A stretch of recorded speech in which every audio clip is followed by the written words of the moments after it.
आप देख रहे हैं क्राइम डॉन न्यूज HD। खबर शामिल करते हैं हाफिजाबाद से। रिपोर्टर मुबशर हुसैन भट्टी की रिपोर्ट के मुताबिक हाफिजाबाद 10 लाख रुपए मालियत का 1200 किलो नाकस गोश्त तलफ, मुलजम गिरफ्तार, मुकदमा दर्ज कर लिया गया।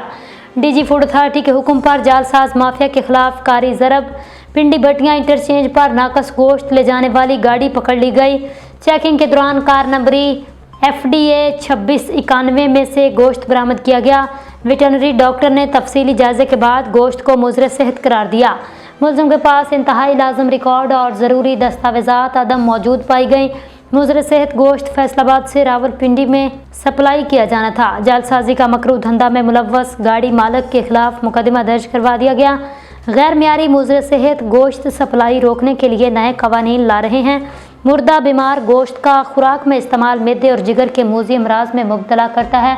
जालसाज माफिया ज़्यादा मुनाफा के लालच में खुराक नहीं बीमारी फरोख्त करता है। तर्जमान फूड अथॉरिटी, सेहत दुश्मन अनासर किसी रायत के मुस्तहिक नहीं, सख्त कानूनी कार्रवाई अमल में लाई जाएगी। अब तक के लिए इतना ही। मज़ीद न्यूज़ और अपडेट हासिल करने के लिए आप देखते रहें क्राइम डॉन न्यूज़ HD। अल्लाह हाफिज़।